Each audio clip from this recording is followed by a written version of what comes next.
जाति प्रमाण पत्र के आज के इस एपिसोड में आप सभी का बहुत बहुत स्वागत है। और आज के इस वीडियो में हम लोग बात करने वाले हैं कि जाति प्रमाण पत्र आप लोग ऑनलाइन अप्लाई कैसे करेंगे। जी हाँ, आप लोग अपने मोबाइल फ़ोन से, लैपटॉप से, यानी कि आप लोग घर बैठे ही अप्लाई कर सकते हैं। इसके लिए आपको प्रज्ञा केंद्र या फिर CSC सेंटर जाने की ज़रूरत नहीं है। कैसे आपको अप्लाई करना है, स्टेप बाय स्टेप आपको फुल प्रोसेस बताने वाला हूँ। चलिए फटाफट से वीडियो को शुरू करते हैं। आगे बढ़ने से पहले आप सभी को एक ज़रूरी बात बता दूं, मैं जाति प्रमाण पत्र के ऊपर एक सीरीज़ बना रहा हूं और आज का ये वीडियो जो है 5वां एपिसोड होने वाला है। और हर एक एपिसोड में आप सभी को बता रहा हूं कि कैसे आपको जाति प्रमाण पत्र अप्लाई करना है, ऑनलाइन कैसे होता है, ज़रूरी क्या क्या डॉक्यूमेंट लगते हैं, कितने प्रकार का आपका जाति प्रमाण पत्र होता है, स्टेटस कैसे देखना होता है, डाउनलोड कैसे करेंगे, यानी कि जाति प्रमाण पत्र से रिलेटेड A to Z जानकारी हर एक एपिसोड में दे रहा हूँ। इसलिए नेक्स्ट एपिसोड पाने के लिए हमारे यूट्यूब चैनल को सब्सक्राइब करके ज़रूर रखिएगा। तो झारखंड में जाति, आवासीय और आय का काम जो है झार सेवा वेबसाइट से होता है। इसलिए आपको गूगल में आके सर्च करना होगा सिंपली झार सेवा। यहाँ पे आप लोग जैसे ही सर्च करेंगे झार सेवा, यहाँ पे आपको वेबसाइट देखने को मिल जाएगा। आपको यहाँ पर झारसेवा.झारखंड.gov.in का वेबसाइट देखने को मिलता है। सिंपली क्या करना है, आपको इस वेबसाइट पर क्लिक करना है। चलिए हम यहाँ पे क्लिक कर चुके हैं। उसके बाद झार सेवा का वेबसाइट जो है इस प्रकार से आप सभी के सामने खुल के आ जाएगा, जो कि दोस्तों आप लोग यहाँ पे देख सकते हैं। अब यहाँ पर सबसे पहले तो आपको देखना पड़ेगा, ऊपर में 3 ऑप्शन दिया हुआ है, 1 2 3। यहाँ पे आपको सबसे पहले तो आपको रजिस्टर योरसेल्फ पर क्लिक करके आपको रजिस्ट्रेशन कर लेना है। अगर आपका झार सेवा में आईडी और पासवर्ड नहीं बना हुआ है तो सबसे पहले तो आपको यहाँ पर एक आईडी क्रिएट करना होगा, ठीक है। तो आईडी क्रिएट करने के लिए यहाँ पे जो है दिया गया है एक ऑप्शन रजिस्टर योरसेल्फ का। तो यहाँ पे सिंपली आप क्लिक करेंगे रजिस्टर योरसेल्फ वाले ऑप्शन पर। यहाँ पे क्लिक करने के बाद इस प्रकार से रजिस्ट्रेशन पेज खुल के आता है, ठीक है। यहाँ पे रजिस्ट्रेशन पेज में आपको देना क्या, सबसे पहले यहाँ पे फुल नेम बोल रहा है, आपका जो फुल नेम है यहाँ पे दे देना है। उसके बाद यहाँ पे आपको अपना ईमेल आईडी देना है, मोबाइल नंबर देना है। उसके बाद दोस्तों यहाँ पे एक पासवर्ड आपको सेट करना होगा, ठीक है। यहाँ पे पासवर्ड बोल रहा है तो पासवर्ड आपको खुद से सेट करना होगा। आप यहाँ पे जब लॉगिन करेंगे तब आपसे मांगा जाएगा। पासवर्ड को सेट करने के बाद यहाँ पे आपका स्टेट सेलेक्ट करने के लिए बोल रहा है। आपका स्टेट को यहाँ पे झारखंड को सिलेक्ट कर लेना है। उसके बाद दोस्तों यहाँ पे जो कैप्चा दिख रहा है, इस कैप्चा को भरने के बाद यहाँ पर आपको सबमिट पर क्लिक कर देना है। जैसे आप सबमिट कर देंगे आपका यहाँ पे जो है रजिस्ट्रेशन कंप्लीट हो जाएगा, ठीक है। यहाँ पे जो है आप जैसे ही यहाँ पर आपका रजिस्ट्रेशन कंप्लीट होता है, आपका अकाउंट एक क्रिएट हो जाता है, आपका आईडी बन जाता है। अब इस आईडी से आप जो है अपने घर परिवार का, आपका खुद का जो है आप इजीली बना सकते हैं। बस दोस्तों ये शर्त ये होता है कि आप इस आईडी को, यानी कि आपका जो बनाया गया आईडी है, इस आईडी को आप बिजनेस के तौर पे यूज़ नहीं कर सकते हैं। आप अपने लिए और अपने घर के मेंबर के लिए जो है इजीली डॉक्यूमेंट को बना सकते हैं। कोई इशू यहाँ पर आपको नहीं होने वाली है। अब यहाँ पे रजिस्ट्रेशन कंप्लीट होने के बाद अब दोस्तों यहाँ पर आपको क्लिक करना होगा लॉगिन वाले ऑप्शन पर। चलिए हम क्लिक करेंगे लॉगिन वाले ऑप्शन पर। हमने यहाँ पे क्लिक कर दिया है। अब दोस्तों यहाँ पे जैसे आप क्लिक करते हैं उसके बाद लॉगिन पेज आप सभी के सामने खुल के आ जाएगा। यहाँ पे आपसे मांगा जा रहा है एक लॉगिन आईडी और यहाँ पे पासवर्ड। तो लॉगिन आईडी में आपको अपना ईमेल दे देना है, जो ईमेल आपने दिया हुआ है रजिस्ट्रेशन के समय, और आपने जो पासवर्ड वहाँ पे सेट किया तो उस पासवर्ड को यहाँ पे फिलअप कर देना है।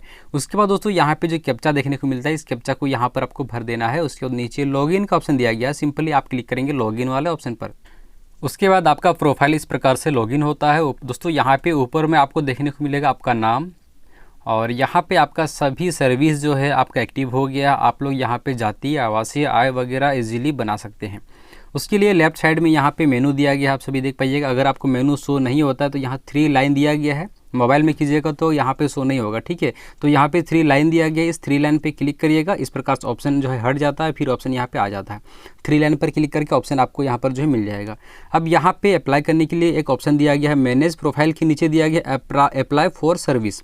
अप्लाई फॉर सर्विस वाला ऑप्शन पर क्लिक करना है। उसके बाद व्यू ऑल अवेलेबल सर्विस पर क्लिक कर देना है।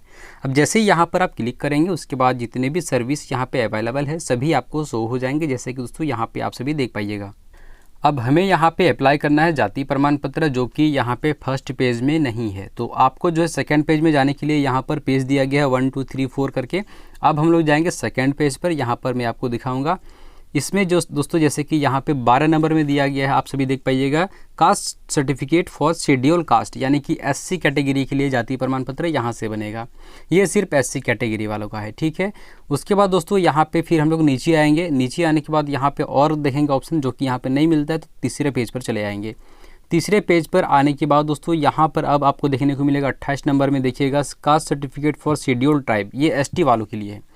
ये सिर्फ एसटी वालों के लिए है, ठीक है। और ये जो है जितने भी ऑप्शन दिखा रहा हूँ ये सभी सर्कल ऑफिसर से बनता है, यानी कि सीओ से। अब यहाँ पे BC1 BC2 का आपको देखने को नहीं मिला होगा, जो कि आपको इस पेज में मिलेगा। देखिए यहाँ पे जो यहाँ पे लिखा गया है कास्ट सर्टिफिकेट फॉर EBC1 और BC2।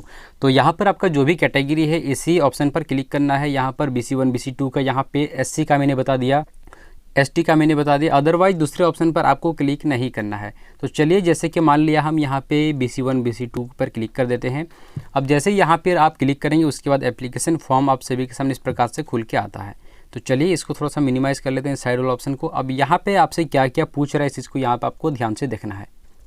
सबसे पहले यहाँ पे आपसे पूछ रहा है एप्लीकेशन टाइप नॉर्मल या फिर तत्काल। आप नॉर्मल में अप्लाई करना चाहते हैं या फिर तत्काल में। अगर आप तत्काल में क्लिक करेंगे तो यहाँ पर आपको ऑप्शन देना पड़ेगा कि आप लोग तत्काल में क्यों अप्लाई कर रहे हैं, किस रीज़न से। यहाँ पे आपको कारण देना होगा और इससे रिलेटेड आपको डॉक्यूमेंट भी देना पड़ता है। तो चलिए हम नॉर्मल पर अप्लाई करेंगे, तो नॉर्मल पर हम क्लिक कर देते हैं।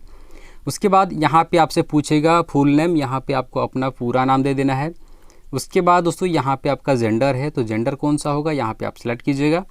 डेट ऑफ बर्थ यहाँ पे बोला, डेट ऑफ बर्थ के लिए आप यहाँ पे क्लिक करेंगे। उसके बाद कैलेंडर खुल के आएगा, तो कैलेंडर में आपको अपना डेट ऑफ बर्थ को सिलेक्ट कर लेना है। यहाँ पर आपको देना पड़ेगा एक मोबाइल नंबर, आपका जो भी मोबाइल नंबर एक्टिव हो वो यहाँ पर आपको दे देना है। अब यहाँ पे ईमेल आईडी बोल रहा है, ईमेल आईडी ज़रूरी नहीं होता। एक चीज़ आप सभी को बता दूँ, जितने भी जगह यहाँ पे देखिए स्टार मार्क दिया गया है ऊपर में, ये सभी स्टार मार्क की जगह आपको भरना ज़रूरी है, और जहाँ पे स्टार मार्क नहीं है उसको आप खाली छोड़ सकते हैं। तो चलिए ईमेल आईडी को हम खाली छोड़ देंगे। अब यहाँ पे आपसे पूछ रहा है रिलीजन यानी कि धर्म, स्टार मार्क है यानी कि भरना ज़रूरी है। तो धर्म आपका कौन सा होगा यहाँ से आप सेलेक्ट करेंगे।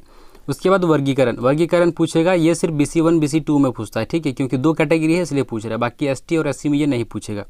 बाकी चलिए BC1 पे क्लिक कर दिया हूँ। अब यहाँ पे पूछ रहा है जाति आपका कौन सा है, तो आपका जो भी जाति होगा यहाँ पे आपको दे देना है। जाति आपको बिल्कुल करेक्ट देना है जो आपका खतियान में लिखा हुआ है, ठीक है, क्योंकि आपका खतियान से मैच किया जाता है। अब यहाँ पे आपसे पूछ रहा है रिलेशन डिटेल्स, रिलेशन में आपको देना पड़ेगा। रिलेशन में किसका देंगे, चलिए यहाँ पे ऑटोमेटिक आ गया पिता की जाति।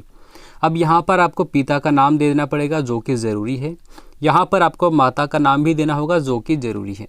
उसके बाद दोस्तों यहाँ पर आवेदक का वैवाहिक स्थिति पूछ रहा है, अगर मैरिड है तो मैरिड पर क्लिक करना है, अनमैरिड है तो अनमैरिड पर क्लिक करना है। उसके बाद दोस्तों आपको यहाँ पे आपको नीचे आ जाना है। सबसे पहले आपसे पूछा जाता है परमानेंट एड्रेस यानी कि स्थायी पता। स्थायी पता आप वो भरेंगे जहाँ का आप खतियान दे रहे हैं, ठीक है। आप हो सकता है कि किसी दूसरे एड्रेस में रहते हैं या फिर किसी महिला का अप्लाई कर रहे हैं जिसका शादी भी हो चुका है, तो जहाँ का खतियान आप दे रहे हैं सिंपली वहाँ का आपको स्थायी पता आपको भर देना है। तो स्थायी पता में यहाँ पे जो है आपको अपना गांव का नाम लिखना है सिंपली। उसके बाद यहाँ पे विलेज पूछ रहा है, विलेज में भी गांव का नाम को भर देना है। इंडिया यहाँ पे ऑटोमेटिक आ चुका है, यहाँ पे झारखंड आ चुका है यहाँ पे। उसके बाद आपको डिस्ट्रिक्ट यानी कि ज़िला यहाँ पे सेलेक्ट करना पड़ेगा, तो ज़िला चलिए कोई सा भी सिलेक्ट कर दीजिएगा। ज़िला को सिलेक्ट करने के बाद यहाँ पे अनुमंडल पूछेगा, तो अनुमंडल कौन सा है, अनुमंडल को यहाँ पे आपको दे देना है।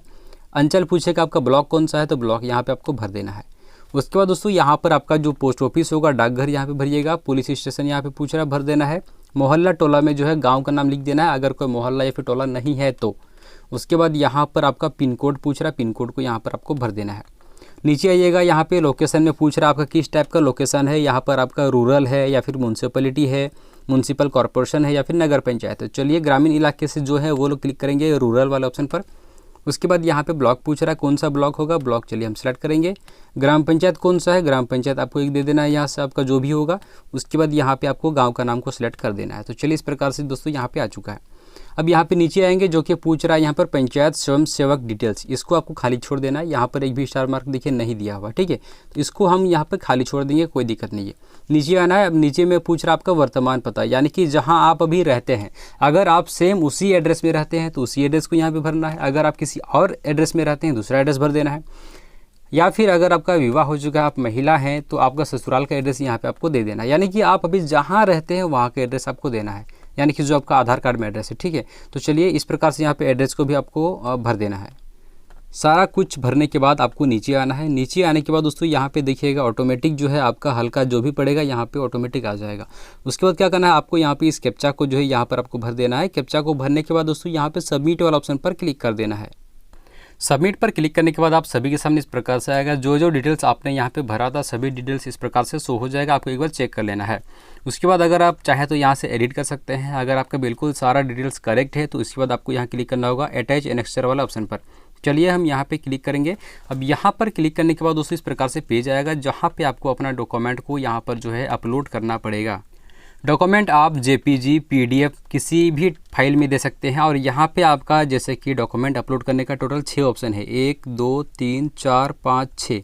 तो यहाँ पे डॉक्यूमेंट आपको एक एक पेज करके देना है। जैसे कि ऊपर में आपको अपना आधार कार्ड दे देना है, नीचे में आपको अपने पिता का आधार कार्ड दे देना है, यहाँ पर मैट्रिक का मार्कशीट दे देना है, यहाँ पर जाति वासी का फॉर्म दे देना है, यहाँ पे खतियान दे देना है, यहाँ पे वंशावली दे देना है।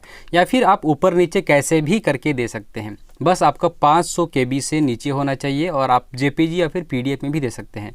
तो एक एक पेज दीजिएगा, बेटर रहेगा, क्योंकि यहाँ पे डबल आप लोग जो है अपलोड नहीं कर सकते हैं। इसलिए एक जगह फॉर्म दे दीजिएगा, किसी जगह खतियान, किसी जगह वंशावली, आपका आधार कार्ड, मैट्रिक का मार्कशीट, पिता का आधार कार्ड, इस प्रकार से डॉक्यूमेंट दे दीजिएगा।